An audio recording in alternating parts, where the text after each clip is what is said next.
He survived war zones, but nothing hit harder than his wife's betrayal. One night, her words shattered their marriage. Instead of confronting her, he vanished. A year later, she tracked him down. What happened next changed everything. Meet Mike Torres, a soldier whose deepest wound wasn't from battle, but from the woman he loved. Mike Torres stepped off the military transport plane at San Diego International Airport, the Pacific breeze hitting him like a wave of freedom. At 34, he was a U.S. Army sergeant hardened by a decade of service, 3 tours in Afghanistan, 2 in Syria, and countless nights dodging bullets in places most people only saw on the news. His rucksack, slung over one shoulder, carried the weight of his gear and the scars of survival. Each mark on his body told a story of split-second decisions, of pulling his squad out of ambushes, of nights spent staring at stars through a rifle scope. But today, all he wanted was to get home to Elena, his wife, and feel like the world could stand still for once. Mike had met Elena 5 years ago at a beachside bar in Coronado, just across the bay from San Diego. He'd been on leave, nursing a beer, when her laugh cut through the chatter like a signal flare. She was a civilian, a paralegal with a quick wit and a smile that made the desert feel like a distant memory. They'd talked until the bar closed, swapping stories about her small-town upbringing and his chaotic deployments. 6 months later, they were married in a small ceremony at Sunset Cliffs, promising to build a life together despite the miles his job demanded. They'd scraped together savings for a condo near Mission Beach, dreaming of lazy Sundays and maybe a kid or 2 someday. "You're my anchor, Mike," Elena had said, her hand squeezing his before he shipped out again. He'd clung to those words through every mission. Now, back from his latest tour, Mike felt the familiar pull of home. The cab ride from the airport wound through palm-lined streets, the ocean glinting in the distance. He'd texted Elena about his early return, hoping to surprise her. No reply yet, but she was probably buried in work. Lately, her messages had been short, her voice on calls clipped. Mike chalked it up to her job's demands. Long hours at the law firm, endless paperwork. He'd been gone 8 months this time, longer than usual. Absence strained things, but he trusted their bond. They'd weathered worse. The cab pulled up to their condo, a modest 2-bedroom with a balcony overlooking the boardwalk.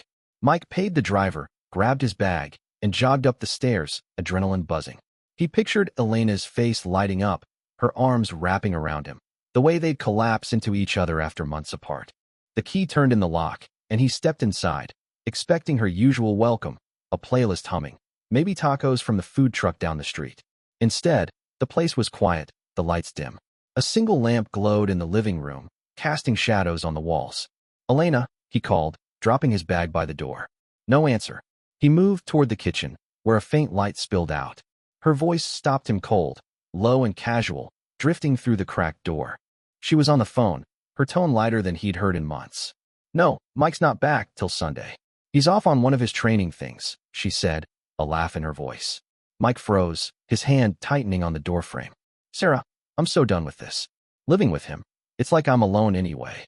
He's here, but his head's still out there, you know? I don't love him anymore. Haven't for a while. It's just easier to stay put. The condo, the bills. Leaving's too much hassle." Each word landed like shrapnel. Mike's chest tightened, his pulse hammering in his ears. He'd faced death in firefights, stared down insurgents with steady hands. But this, her voice, so sure, so detached, cut deeper than any blade. The bouquet of flowers he'd grabbed at the airport slipped from his hand, hitting the floor with a soft thud. Elena didn't hear it, too caught up in her call. "Yeah, I know," she continued. I can't keep pretending. It's not fair to either of us." Mike backed away, his boots silent on the hardwood. He didn't shout, didn't barge in. Rage and grief churned inside him, but he'd learned long ago to bury chaos under control. He grabbed his bag, slipped out, and got into his truck. The engine roared to life, and he drove, the city lights blurring past. He didn't know where he was going, only that he couldn't stay. Elena's words looped in his head. "I don't love him anymore." He'd survived war zones, but nothing had prepared him for this betrayal. By dawn, Mike was in a cheap motel off the I-15, the kind with flickering neon signs and questionable stains on the carpet. He sat on the edge of the bed, staring at the cash in his wallet. $200, all he had after pulling out what he could from an ATM. His phone buzzed with a text from Elena. "Hey, you okay? When you landing?" The hypocrisy stung. He powered off the device, snapped the SIM card in half, and tossed it in the trash. No confrontation, no explanations. If she didn't want him, he'd give her what she seemed to want: freedom. Mike opened his laptop, typed a quick email to his commanding officer requesting emergency leave for personal reasons, and hit send. Then he bought a prepaid phone, packed his bag, and checked out. Boise, Idaho, was a 12-hour drive north, far enough to disappear. He didn't look back as San Diego faded in his rearview mirror. The road stretched ahead, empty and open, like the life he needed to rebuild from scratch.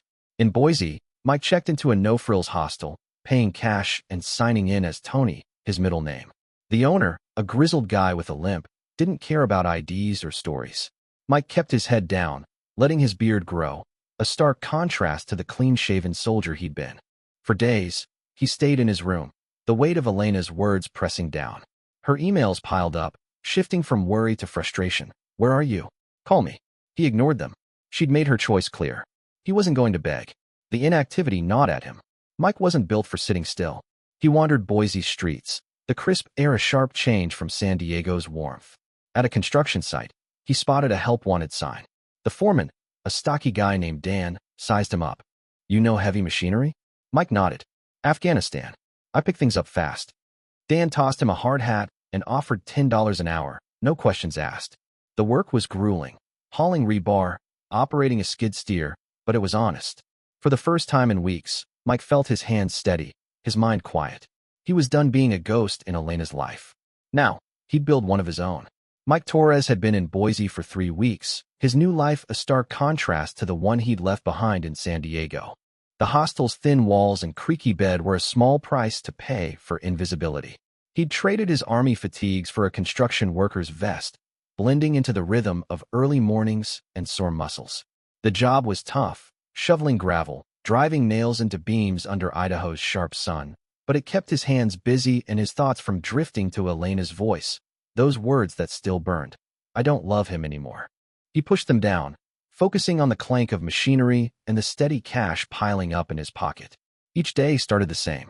Mike woke at 5 a.m., laced up his boots, and walked to the site, where the crew was already hauling lumber. Dan, the foreman, took a liking to him, tossing extra shifts his way. "You don't complain, Tony," Dan said, using Mike's alias. "That's rare."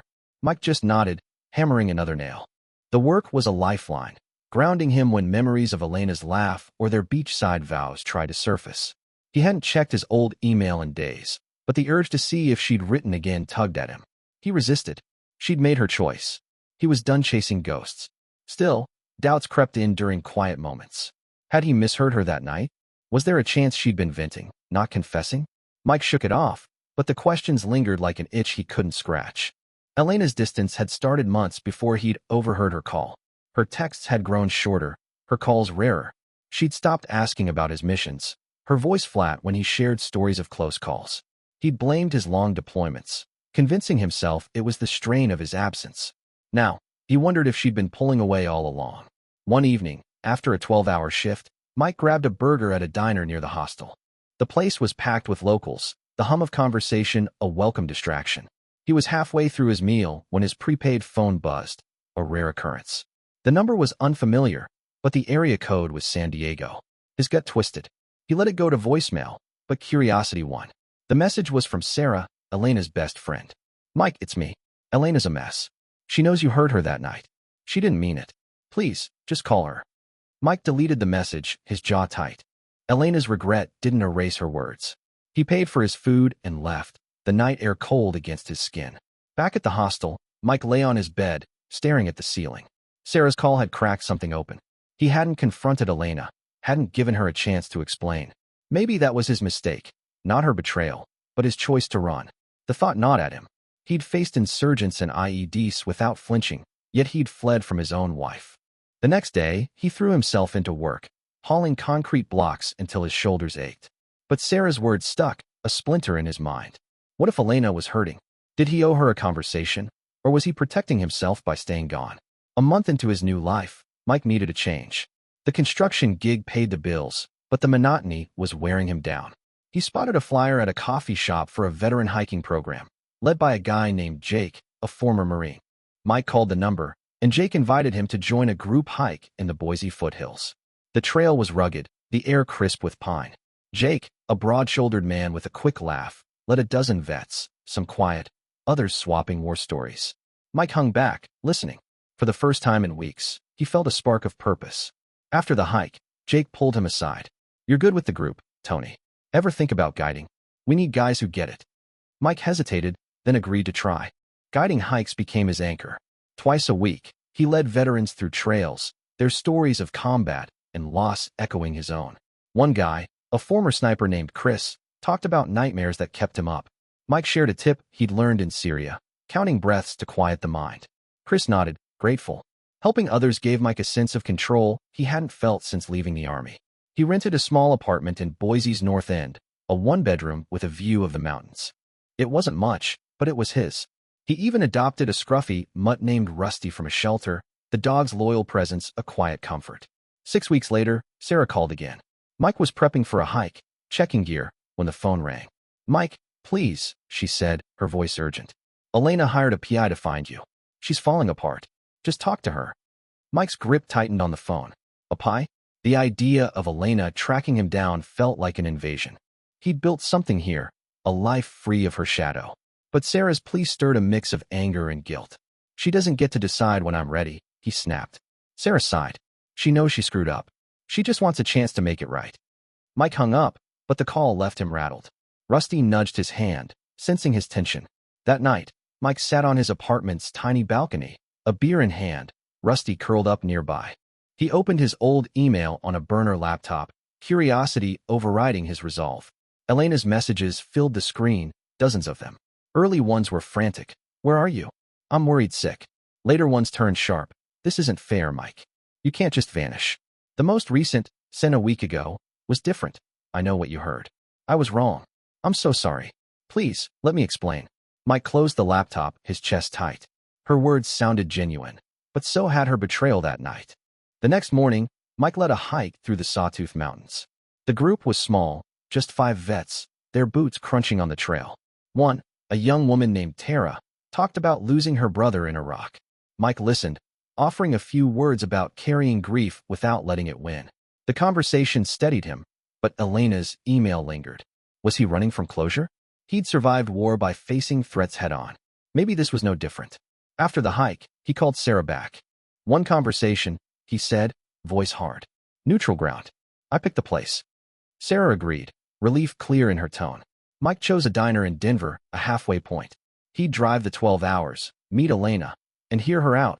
Not for her, but for himself. He needed to know if he could close this chapter without regret. As he packed a bag, Rusty watched, head tilted. Mike scratched the dog's ears. "You're coming, buddy. Someone's got to keep me grounded." He wasn't sure what Elena would say, but he was done hiding. Whatever came next, he'd face it like the soldier he was, even if the enemy was his own heart. Mike Torres gripped the steering wheel as he drove toward Denver, the Rockies looming in the distance. Rusty, his scruffy mutt, sprawled across the passenger seat of the pickup, snoring softly. The 12-hour drive from Boise had given Mike too much time to think, each mile stirring up memories of Elena's voice on that fateful call, her casual dismissal of their marriage, the ease with which she'd said she didn't love him. Now, 6 months after vanishing from San Diego, he was heading to meet her in a neutral diner, not out of forgiveness but to prove her words no longer held power. He wasn't sure what he'd feel seeing her again, but he needed answers to move forward. Boise had become his sanctuary. The construction job he'd taken under his alias, Tony, had steadied him at first, the physical grind away to silence his anger. But it was the veteran hiking program that gave him purpose. Leading groups through Idaho's trails, he'd found a rhythm, listening to stories of war and loss, offering quiet advice, building trust with people who understood the weight of survival. His small apartment in the North End, with Rusty's food bowl by the door, felt like a real home. He'd even started running again, the dawn air clearing his head as he pounded through Boise's quiet streets. Elena's betrayal had pushed him to rebuild, but her friend Sarah's calls had cracked that foundation. "She's desperate," Sarah had said. "She knows she was wrong." Mike wasn't convinced, but running wasn't the same as healing. The Denver diner was a no-nonsense spot, all chrome stools and buzzing fluorescent lights. Mike arrived early, parking where Rusty could nap in the truck's shade. He chose a booth by the window, ordered a black coffee, and waited, his fingers tapping the chipped tabletop. When Elena walked in, his breath caught, not from love, but from the jolt of seeing her after so long. She moved cautiously, her steps hesitant, and slid into the booth across from him. "Mike," she said, her voice soft but steady. "Thank you for coming." He nodded, keeping his expression neutral, his hands wrapped around the coffee mug. He wasn't here to make it easy for her. Elena didn't waste time. "What you heard that night, I didn't mean it. Not the way it sounded." She leaned forward, her hands clasped tightly. "I was drunk, angry, talking to Sarah about her divorce. It made me question everything. I felt like I was losing you to the army, like I was just background noise in your life. I said awful things, but they weren't true." Mike's jaw tightened. Her words sounded rehearsed, but her eyes held a rawness he hadn't expected. "You said you didn't love me," he replied, his tone flat. "That living with me was a burden. You sounded pretty damn sure." She flinched, her fingers twisting together. "I was wrong. I was lonely, Mike. Every time you left, I felt like I was waiting for a ghost. I didn't know how to tell you I was struggling." She paused, her voice breaking. "When you disappeared, I thought you were dead. I called hospitals, your base, everyone. Then I realized you'd heard me, and I knew I'd driven you away." Mike stared at her, searching for a lie. He found none, only regret. But regret didn't erase the nights he'd spent replaying her words, questioning everything he'd fought for. "Why now?" he asked, his voice low. "You had months to reach out before I left. Why track me down?" Elena took a breath, steadying herself. "Because losing you showed me what I'd thrown away. I quit my job at the law firm. I'm teaching now, first graders. It's not about fixing us, it's about fixing me. But I need you to know I still love you, even if you can't forgive me." Mike leaned back, the weight of her confession settling in. Part of him wanted to believe her, to remember the woman who'd danced with him under the stars in Coronado. But another part, the soldier who'd learned to trust actions, not words, held back. The diner's hum faded as Mike processed her words. He'd built a life in Boise, one where he wasn't defined by her betrayal. The hiking program, Rusty, the veterans who relied on him. They were real, solid. Could he risk that for her? "I don't know if I can trust you," he said finally, his voice steady but sharp. "You broke something, Elena. Words like that don't just vanish." She nodded, her eyes glistening but resolute. "I know. I don't expect you to decide now. Just don't shut me out completely." She slid a piece of paper across the table, her new number, written in careful script. "I'm in San Diego. If you're ever ready to talk more, I'll be there." Mike took the paper but didn't look at it. The conversation ended as quickly as it began. Elena stood, her movement slow, and left the diner. Mike watched her go, the door's bell jingling behind her. He stayed a while longer, finishing his coffee, the paper burning a hole in his pocket. Rusty greeted him with a wagging tail when he returned to the truck. As he drove back to Boise, the open road stretched before him, but his mind was tangled. Elena's remorse seemed genuine, but trust was a bridge he wasn't sure he could rebuild. Back in Boise, Mike threw himself into the hiking program. The next weekend, he led a group through the Oahe Canyonlands, the Red Rock cliffs, a stark contrast to Denver's urban sprawl. A veteran named Sam, a quiet guy with a limp, opened up about losing his best friend in Fallujah. Mike listened, offering a few words about carrying guilt without letting it consume you. The work grounded him, but Elena's face kept creeping into his thoughts. Her regret, her plea. He checked her social media on a whim, using an old account. Her posts were different now. Kids' drawings, classroom projects, a smile he hadn't seen in years. She'd left the corporate grind for teaching, pouring herself into it. It wasn't the Elena he'd known, but it wasn't a lie either. The next day, Mike took Rusty for a run along the Boise River, the water's rush calming his nerves. He stopped at a bench, the dog flopping down beside him. Pulling out Elena's number, he stared at it, his thumb hovering over his phone. He wasn't ready to call, but he wasn't ready to throw it away either. Jake, his boss, noticed his distraction at the next hike. "You good, Tony?" he asked, tossing a water bottle his way. Mike shrugged, then told him the bare minimum. His wife, the betrayal, the diner. Jake whistled low. "That's heavy, but you can't outrun it forever. Hear her out again, or you'll always wonder." Mike didn't reply, but Jake's words hit home. He decided to test the waters. He texted Elena, keeping it short. "I'm not ready to decide anything, but I'll talk again. San Diego. You pick the place." Her reply came fast. "Thank you, Mike. There's a park by my school. Whenever you're ready." Mike set the phone down, his pulse steady but his mind racing. He wasn't committing to anything, not yet. But he was done letting her words control him. He'd face her again, not for her sake, but to reclaim the pieces of himself he'd left behind in that San Diego condo. Rusty nudged his knee, and Mike scratched his ears, the decision settling like dust after a storm. Mike Torres pulled into San Diego, the ocean salt air hitting him as he rolled down the truck's window. Rusty, his loyal mutt, perked up in the passenger seat, ears twitching at the sound of gulls. It had been 7 months since Mike vanished from this city, fleeing the sting of Elena's words overheard in their condo. Now, after a tense meeting in a Denver diner, he was back, drawn by her plea for a second chance. He wasn't here to forgive, yet, but to test whether her remorse held weight or if it was just another empty promise. The park she'd chosen near her school was a neutral spot, a place where he could keep his guard up and Rusty could roam. Mike parked near a cluster of eucalyptus trees, their sharp scent grounding him. He'd agreed to this meeting on his terms, a single conversation to gauge if Elena's change was real. The drive from Boise had been long, 13 hours of weighing her words from Denver. I was wrong. I love you. They'd stirred something in him, not hope, but a need to close the wound she'd left. He leashed Rusty and walked toward the park's open field, where kids kicked soccer balls and joggers looped the path. Elena was already there, sitting on a bench, her hands folded in her lap. She stood as he approached, her movements cautious but deliberate. "Mike," she said, her voice steady despite the tension. "I didn't think you'd come." He stopped a few feet away, Rusty sniffing the grass between them. "I'm here to listen," he said, his tone clipped. "That's it." Elena nodded, gesturing to the bench. Mike stayed standing, his arms crossed, letting her speak first. She took a breath, her words measured. "I've spent months replaying that night. I was drowning in my own head, feeling like your deployments left me alone in our marriage. I vented to Sarah, said things I didn't mean, but I should have talked to you instead. I was a coward." Mike's eyes narrowed, but he stayed silent, letting her continue. "When you left, it broke me. I had to face what I'd done. That's why I quit the law firm. Teaching kids, it's not just a job. It's me trying to be someone better, someone you could respect again." Mike shifted, his boots crunching on the gravel. Her sincerity was disarming, but he'd heard pretty words before. "You said I was a burden," he said, his voice low but firm. "That you didn't love me. You don't get to erase that with an apology." Elena's shoulders sagged, but she met his gaze. "I know.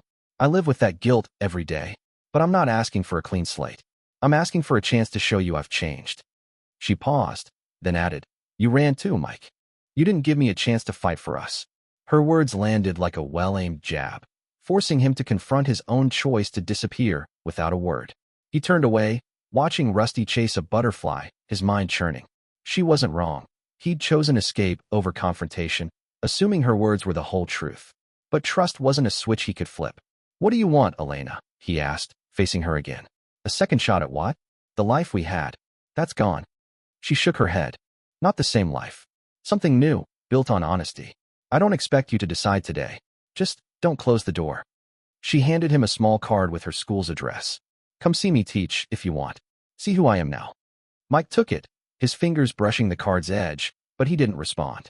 Back in Boise, Mike threw himself into the hiking program, guiding veterans through the rugged trails of the Frank Church wilderness. The work was demanding, long treks, heavy packs, but it steadied him. He led a group of 8, swapping stories of survival as they navigated rocky paths. One vet, a former medic named Lena, shared how she'd rebuilt her life after a messy divorce. "You don't forget the hurt," she said, "but you decide if it's worth carrying." Her words stuck with Mike, echoing Elena's plea. He checked Elena's social media again, finding posts of her with students, organizing a school garden, her energy genuine. It wasn't the detached woman he'd left behind. Days later, Mike took Rusty for a walk along the Boise Greenbelt, the river's flow calming his restless thoughts. He pulled out Elena's card, staring at the address. Jake, his boss, caught him distracted during a planning session for the next hike. "Still wrestling with that ex of yours?" Jake asked, tossing a map aside. Mike gave a curt nod, then spilled the basics. Elena's apology, her new life, his doubts. Jake leaned back, thoughtful. "You've got a good thing here, Tony. But if you don't face her, you'll be looking over your shoulder forever. Go see her world. It'll tell you more than her words." Mike grunted, unconvinced but considering it. He decided to take a leap. He texted Elena, agreeing to visit her school in San Diego, but kept it formal. "One day. I'll watch you teach. No promises." Her reply was quick, grateful. "That's enough. Thank you." Mike drove down with Rusty, the familiar coastal roads stirring memories of better days. At the school, a low brick building buzzing with kids, Elena greeted him at the gate. She led him to her classroom, where first graders were painting murals. A boy tugged her hand, showing off his work, and she knelt, praising his effort with a warmth Mike hadn't seen in years. A teacher nearby leaned over. "She's a natural with them. Changed the whole vibe here." Mike watched, his guard softening but not down. That evening, they walked along Mission Beach, Rusty trotting ahead. The conversation stayed light. Her students, his hikes, the dog's antics. But the weight of their past lingered. Mike broke the silence. "You're different now. I see it. But I can't forget what you said. How do I know you won't feel trapped again?" Elena stopped, the waves crashing nearby. "I can't undo it, Mike. But I'm learning to speak up, not bottle things. If we try this, I'll be honest, even when it's hard." Her directness caught him off guard, a flicker of the woman he'd fallen for. Mike drove back to Boise, the card still in his pocket, Rusty's head out the window. He wasn't ready to commit, but he wasn't ready to walk away either. Elena's actions, her work, her openness, were starting to outweigh her words from that night. He called Jake from the road. "I'm not sure what I'm doing," he admitted. "Then keep going," Jake said. "Truth comes in the doing." Mike hung up, the horizon ahead unclear but not empty. He'd see Elena again, not to rebuild the past, but to test if they could forge something real. Mike Torres stood on the shore of Oceanside, California, the Pacific lapping at his boots. Rusty, his scrappy dog, bounded through the surf, chasing a stray seagull. 8 months had passed since Mike's tense reunion with Elena in a Denver diner, and 5 since he'd watched her teach in San Diego. Now, he was here, 60 miles north of her, in a new city, a new job, and a new chapter. The decision to leave Boise hadn't been easy. His life there, guiding veterans through Idaho's trails, had given him purpose. But Elena's efforts, her shift from corporate life to teaching kids, had chipped away at his walls. This wasn't about going back to what they had. It was about building something honest, step by careful step. The move to Oceanside came after weeks of deliberation. Mike had landed a role leading a therapy program for veterans, organizing coastal hikes and workshops to help them navigate post-service life. The job was a natural fit, blending his experience with a fresh start near the sea. He'd rented a small apartment a block from the beach, Rusty's favorite spot to dig in the sand. Elena lived an hour away in San Diego, close enough for regular visits, but far enough to keep things slow. They'd agreed. No rushing, no shared lease yet. Trust was a fragile thing, and neither wanted to break it again. Their first months of reconnecting were cautious. Mike drove to San Diego every other weekend, meeting Elena at her school or a quiet cafe. She'd share stories of her students, like the shy girl who'd painted a mural for the first time, or the boy who'd hugged her after acing a spelling test. Mike saw a spark in her he hadn't glimpsed in years, a purpose that matched his own. In return, he opened up about his veterans, like a former pilot who'd found peace on a cliffside trail. Rusty became their buffer, his playful nudges easing awkward silences. But the past wasn't buried. One night, over tacos at a beachside stand, Mike asked the question that had festered. "Was there ever someone else, Elena? When you said you couldn't stand me?" She set down her food, meeting his eyes. "No, never. I was angry, not unfaithful. My mistake was shutting you out." Her answer was firm, backed by the way she'd lived since, open, engaged. He believed her, not because he wanted to, but because her actions aligned. The turning point came when Elena joined one of Mike's hikes. He'd hesitated, wary of blending his new world with her, but she insisted. The trail wound through Torrey Pines, the group small, just 6 veterans, their packs heavy with water and gear. Elena kept pace, listening as a young ex-ranger shared how he'd lost his squad to an IED. She asked questions, offered water, even carried a vet's bag when he lagged. After, one of the group, a gruff former SEAL, clapped Mike's shoulder. "She's solid, man." Mike nodded, a knot loosening in his chest. Seeing her fit into his work, respecting the space he'd carved out, shifted something. They started talking more, not just about the present but the cracks in their past. During a walk in Balboa Park, Elena admitted her fear that Mike's deployments had stolen him permanently. "I felt like the Army was your real home," she said, her voice steady but raw. Mike countered, "And I felt you pulling away, but I didn't ask why. I should have." The honesty stung, but it cleared the air. They made a pact. No more silence. If something hurt, they'd say it, no matter how messy. It wasn't perfect. Arguments flared, like when Elena worried his job still consumed him, or when Mike bristled at a mention of her old friend Sarah. But they talked through it. Rusty often sprawled between them, a furry referee. 6 months into their cautious dance, Mike proposed a bigger step. "Let's try living closer," he said over coffee in San Diego. "Not together yet, but near. I'm taking the Oceanside job." Elena's eyes lit up, but she tempered it. "Only if you're sure. I don't want you to feel trapped." He was sure, not of a fairy tale, but of a chance to build something real.